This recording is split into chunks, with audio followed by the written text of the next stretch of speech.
नमस्कार, आप देख रहे हैं पिक्स पॉलिटिको। मैं हूं निखिल। पिछले कुछ दिनों से लगातार आपके जिले में, आपके कस्बे, आपके गांव में भाजपा का एक बड़ा प्रोग्राम जो आज राजस्थान में जयपुर में हुआ है, नहीं सहेगा राजस्थान, इसको लेकर कई तरह की कैंपेन चल रहे होंगे। आपके विधानसभा के जो भाजपा की कदावर नेता है, जो कार्यकर्ता है, उन्होंने काफ़ी कोशिश करी कि एक अच्छी भीड़ इस राजस्थान में हो।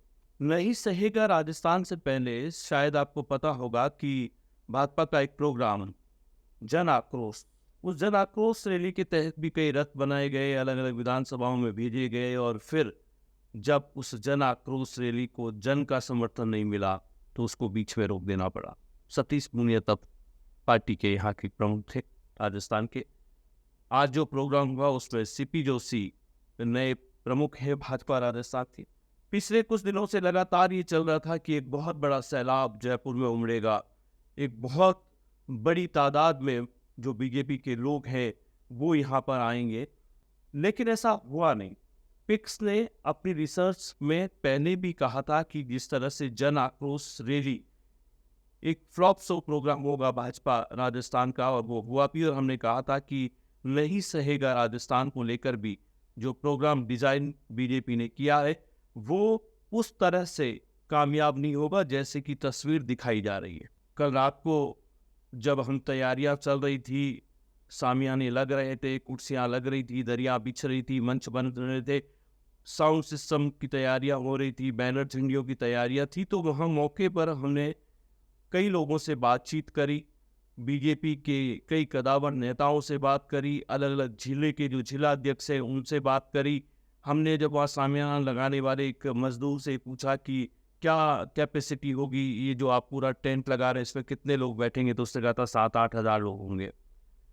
आज अगर इंटेलिजेंस की रिपोर्ट को मान लें या कुछ लोग जो बहुत स्पष्ट गणना करते हैं कि ये कितना रहा होगा, कितना फिट था, कितना लंबा था, और एक व्यक्ति को बैठने के लिए कुर्सी से जो 3-4 फीट की जगह चाहिए, जो एक अनुमानित आकलन होता है, तो उन सबको मिला लें तो इसमें 8 से 10 हज़ार लोगों की ज़्यादा बैठने की कैपेसिटी नहीं थी। और ये लोग कह भी रहे कि 12-13 हज़ार से ज़्यादा लोग नहीं थे।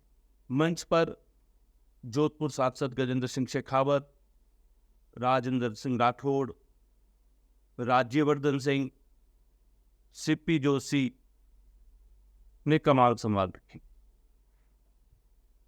पूर्व मुख्यमंत्री वसुंधरा राजे आज मंच पर नहीं थी, ये भी बड़ा चर्चा का विषय रहा।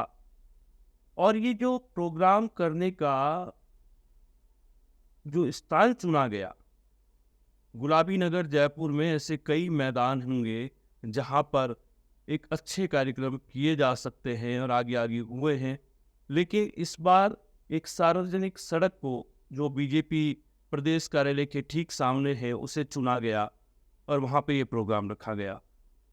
तो कहीं न कहीं ऐसा भी लगता है कि बीजेपी की अपनी रिसर्च टीम को शायद ये पता था कि उतनी भीड़ नहीं आ पाएगी जितनी हम उम्मीद कर रहे हैं। ये शंका कहीं न कहीं बीजेपी के लोगों में भी थी। इसलिए जो स्थान चुना गया वो इसलिए कि अगर वहाँ पर लोग कम भी आएंगे तो कैमरों में वो एक बड़ा हुजूम दिखेगा। ऐसा हुआ भी। भीड़ की जो उम्मीद थी वो नहीं आई। किसी जिले से कहते हैं कि 1 बस आई, कहीं से 3 बस आई, कोई 9 बस का भी दावा करता है। लेकिन अगर एक बस की औसत सवारियां मान ली जाए तो 35-40 सवारी एक बस में होती है, तो उससे भी अनुमानित लगाया जा सकता है कि एक अनुमान लगाया जा सकता है कि अनुमानित कितने लोग आए होंगे। मंच पर राजेंद्र राठौड़, गजेंद्र सिंह शेखावत, सीपी जोशी ये मुख्य किरदार में रहे। कई बड़े नेताओं को कई तरह के पापड़ बेलने पड़े इस भीड़ को जुटाने में। मंच से राजेंद्र राठौड़ ने तो ये भी कहा कि टोंक रोड जाम है, अजमेर रोड जाम है, कार्यकर्ताओं को आने नहीं दिया जा रहा है। तो ये कहीं न कहीं सिस्टम को, प्रशासन को जयपुर शहर में ट्रैफिक के दबाव को देखते हुए भी निर्णय लिया जाता है। और ऐसा पूर्व में भी अगर भाजपा की सरकार रही और कांग्रेस का आंदोलन हुआ तो उसमें भी इस तरह के प्रोग्राम होते। तो इसलिए ये साफ तौर पर बीजेपी के लिए आज बहुत बड़ी एक खुशी की बात नहीं है। नहीं सहेगा राजस्थान में दो चीज़ों पर फोकस किया गया। वो था कि गहलोत सरकार में जो अपराध बढ़ा है, खासतौर पे जो महिलाओं पर जो अपराध हुआ है, बार बार उदयपुर की घटनाओं को हर वक्ता ने अपने भाषण में कहा है। तो कुल मिला के मुझे लगता है कि नहीं सहेगा राजस्थान के इस प्रोग्राम की अवधारणा में जो सबसे बड़ा बेस रखा गया वो यही था कि गहलोत सरकार के दौरान, ये जो टर्नओवर गहलोत गवर्नमेंट का है, उस दौरान अपराध और खास तौर पे महिलाओं से जुड़े अपराध ज्यादा हुए हैं, और उसी लिए नहीं सहेगा राजस्थान में ये कहा गया कि महिलाओं पर अत्याचार नहीं सहेंगे। और लास्ट में ये भी लिख दिया गया कि भाजपा है समाधान। भाजपा समाधान है या नहीं ये जन तय करेगा, लेकिन फिलहाल जो जनता का जो रुझान रहा, जो भीड़ आई, वर्किंग डे था, बारिश का मौसम है, किसान खेतों में है, गरीब मजदूरी में है, 20-21 जो साल गए, लोगों ने कोविड को देखा है, बहुत मुश्किल पिछले 2 साल से वापस कुछ जिंदगी पटरी पे आने लगी है, तो लोगों को समझ में आता है कि इस तरह की रैलियों में जाने से होता नहीं है। लेकिन फिर भी जो 10-12-15 हज़ार तक की जो भीड़ अगर मान ली जाए तो इस पूरे प्रोग्राम में रही होगी, ये हमारा आकलन है। भाजपा इसको आकलन लाखों में करे अलग बात है, सरकार की जो इंटेलिजेंस है वो क्या आकलन करती है अलग बात है, लेकिन हमारी जो आकलन है वो पहले भी यही था कि 7 से 9 हज़ार के तकरीबन लोग होंगे। लेकिन अगर ये मान लिया जाए कि 12 हज़ार या 15 हज़ार थे तो वो लमसम उतना बराबर ही आएगा। कुल मिलाकर बीजेपी विपक्ष की भूमिका में अभी पिछले 4, 4.25, 4.5 साल में ये नहीं समझ पाई है कि उसको सरकार को कैसे घेरना चाहिए। पेपर लीक का मामला रहा है, महिला अत्याचार का मामला रहा है, बिजली को लेकर मुद्दे रहे हैं, लेकिन जिस तौर पर बीजेपी को एक विपक्ष की भूमिका निभानी चाहिए थी वो नहीं निभा रही। जब भी बीजेपी में इस तरह के प्रोग्राम हुए हैं, वसुंधरा राजे को कहीं न कहीं साइडलाइन करने का काम भी हुआ। आज भी ऐसा ही हुआ। वो मंच पर नहीं थी, और मंच पर जिन लोगों ने कमान संभाल रखी थी उसमें एक राजेंद्र राठौड़ को छोड़ दिया जाए तो बाकी तमाम वो नेता थे जिनके अपने अपने क्षेत्र में भी उतना प्रभाव नहीं, तो प्रदेश में उनका उतना प्रभाव हो जाना जरूरी नहीं। कांग्रेस के ही एक मंत्री जो हाल ही में बर्खास्त हुए, और उनकी लाल किताब को मंच पर बैकड्रॉप के तौर पर एक बहुत बड़ा बैनर बनाया गया लाल किताब को लेकर। लाल किताब को हर नेता ने अपने भाषण में कहा। बूढ़ा अपनी लाल किताब में क्या साबित करना चाह रहे थे वो एक अलग मुद्दा है, लेकिन बीजेपी ने उस लाल किताब को बुराने की कोशिश आज की इस प्रोग्राम में जरूर करी, और वो कामयाब मुझे कहीं होती नहीं दिख रही।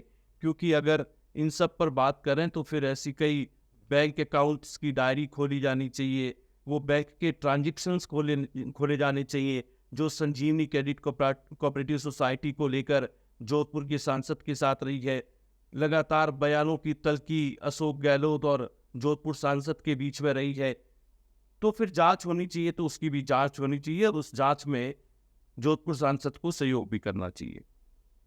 तो लाल किताब में किस तरह के आंकड़े हैं, उस लाल किताब में क्या रहस्य है, लाल किताब में किस तरह का लेन देन है, और ये लेन देन अगर पे चर्चा अगर होनी चाहिए तो फिर प्रदेश के करोड़ों लाखों उन एजेंट्स को जो आदर्श क्रेडिट कोऑपरेटिव सोसाइटी और संजीवनी क्रेडिट कोऑपरेटिव सोसाइटी, नवजीवन क्रेडिट और ना जाने कितनी क्रेडिट कोऑपरेटिव सोसाइटी जिनसे हर घर लूटा गया। और अगर उस संजीवनी क्रेडिट कोऑपरेटिव सोसाइटी में कहीं लगातार अशोक गहलोत जोधपुर के सांसद पर हमला बोलते हैं तो उसकी भी जांच होनी चाहिए। जांच हो भी रही होगी, और उसका क्या नतीजा आएगा वो बात की बात है। जोधपुर सांसद अपने आप को बराबर ही कहते रहे हैं कि सिर्फ उनको डिफेम किया जा रहा है, जबकि इसमें उनका कोई लेना देना नहीं है। हो सकता है उनका लेना देना ना भी हो, लेकिन आज की इस प्रोग्राम में वो लगातार कोशिश कर रहे थे कि नहीं सहेगा राजस्थान के तहत बीजेपी का एक माहौल बनाने की कोशिश की जाएगी, लेकिन बीजेपी का माहौल नहीं बन पाया। जिस तरह की झंडियां लग रही थी, जिस तरह का माहौल बनाने की कोशिश हो रही थी, आप इसको यूँ समझिए कि बीजेपी का ये दूसरा ऐसा प्रोग्राम है पिछले 4.5 साल में जिसको जन समर्थन नहीं मिला।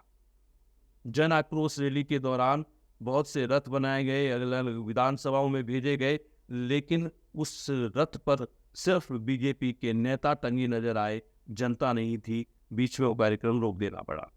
काफी समय बाद और सीपी जोशी के प्रदेश अध्यक्ष बनने के बाद ये पहला प्रोग्राम था जिससे भाजपा को बड़ी उम्मीद थी।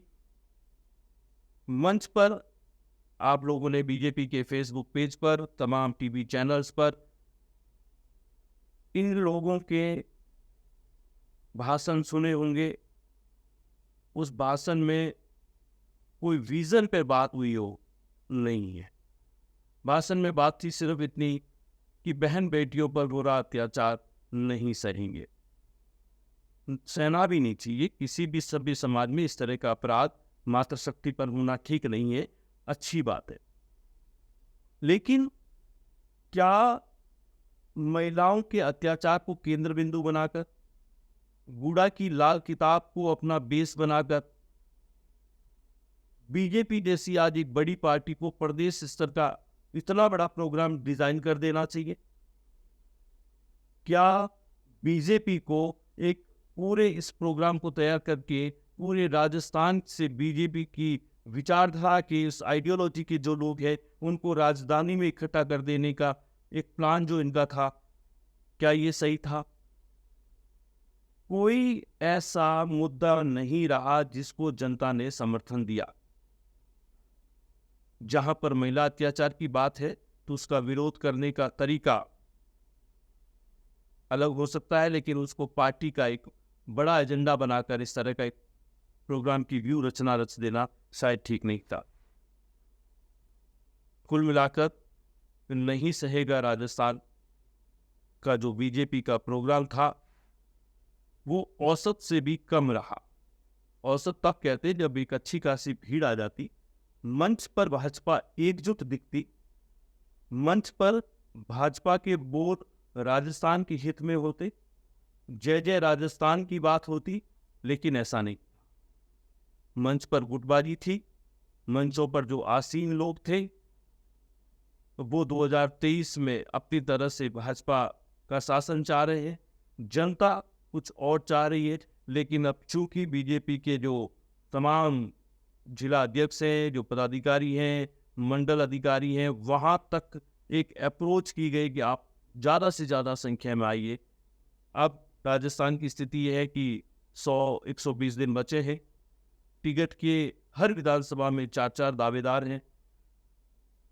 टिकट के उन दावेदारों के सामने भी एक बड़ा चैलेंज था कि वो अपनी ज़्यादा भीड़, अपनी ज़्यादा ताकत, अपनी ज़्यादा बसें, अपनी ज़्यादा वाहन दिखा दे ताकि प्रदेश अध्यक्ष या प्रदेश नेतृत्व के दिमाग में आ जाए कि हाँ इनके पीछे कुछ हो गए। एक ये भी प्रतिस्पर्धा थी जिसके चलते कहीं से 9 बस भी आई होंगी, कहीं से 8 बस भी आई होंगी, कहीं से 20-25 गाड़ियां भी आई होंगी, नारे लगे होंगे, पोस्टर्स लगे होंगे। पूरा पंडाल जहां पर बना उसके चारों तरफ पूरे राजस्थान के भाजपा नेताओं ने अपनी अपनी पब्लिसिटी करने के लिए बैनर टांग रखे। मुद्दा बहुत संजीदा था कि महिलाओं पर अत्याचार नहीं सही। लेकिन किसी भी बीजेपी नेता के चेहरे को देख लीजिए, आप टीवी चैनल में उनके चेहरे दिख रहे होंगे, बीजेपी के प्रोग्राम में दिख रहे होंगे, इस संजीदा विषय पर, महिला अत्याचार पर और बहन बेटियों की सुरक्षा पर किसी एक नेता के चेहरे पर वो संजीदापन अगर आपको नजर आए तो जरूर कमेंट बॉक्स में बताइएगा। ये जनता है, ये पब्लिक है, ये सब जानती है। पिक्स लगातार जनगण मन पर काम कर रही है। हम गांव गांव ढाणी ढाणी जा रहे हैं, लोगों से बात कर रहे हैं, पूछ रहे हैं समस्या क्या है। बीजेपी कहती है कि कांग्रेस का फेल्योर कार्ड दिखाना चाहिए। फेल्योर कार्ड दिखाने के लिए आपके पास अपने क्षेत्र में वो मजबूत और सशक्त नेता भी होना चाहिए। राजस्थान की अगर मैं कुछ ऐसी सीटों पर नाम नहीं लूंगा, लेकिन मैं कुछ ऐसी सीटों को जानता हूं जहां पर 2023 में जब चुनाव होंगे तो बीजेपी के पास चेहरे नहीं है कि वो किसको खड़ा। बीजेपी के मंच पर भी आज वही गुटबाजी दिखी, जो भीड़ आई वो भी उसी का परिणाम था। अगर एकजुट भाजपा होती तो शायद ये जो प्रोग्राम आज रचा गया, नहीं सहेगा राजस्थान, इसकी सफलता जरूर गहलोत सरकार की नींद उड़ा देती। लेकिन अब गहलोत सरकार को भी ये समझ में आ गया कि इनके पास मुद्दे नहीं है, हमारे काम को ये किसी तरह से डिफेम कर कर जनता के बीच जाना चाहते हैं, जनता उसको भी नहीं मान रही। भाजपा का कार्यक्रम है कांग्रेस से बर्खास्त नेता मंत्री का लाल किताब का मुद्दे को इन्होंने एक बैकड्रॉप बनाया है पूरा, और उस लाल किताब पर लाल किताब पर लाल किताब पर पन्ने खोले जा रहे, जिसका अभी कोई अता पता नहीं है। उस लाल डायरी में क्या हिसाब है, गूढ़ा ने अपने उस हिसाब किताब को कहीं रखा नहीं है। उस लाल किताब को बीजेपी के मंच पर एक बहुत बड़े बैकड्रॉप के तौर पे जगह देने का मतलब साफ साफ है कि बीजेपी के पास अपना कोई विजन नहीं है। कुल मिला के 100-120 दिन की बात है, राजस्थान की जनता ये तय कर देगी कि हमें करना क्या है। लेकिन इससे पहले जन आक्रोश और आज नहीं सहेगा राजस्थान, ये बीजेपी के 2 फेल्योर प्रोग्राम है, और इसको बहुत ईमानदारी के साथ में, जिस तरह से मैं समीक्षा कर रहा हूं, मेरी इस समीक्षा को बहुत ईमानदारी से बीजेपी के कदावर नेताओं को ये सोच लेना चाहिए कि हाँ, हमने ऐसे 2 प्रोग्राम बनाए जिसे जनता ने समर्थन नहीं दिया। फिक्स की अपनी एक रिसर्च है, हम लगातार ये कह रहे हैं कि पिछले 4.5 साल में बीजेपी ने विपक्ष की एक कमजोर भूमिका निभाई, और उसका असर आने वाले चुनाव में भी देखने को मिलेगा।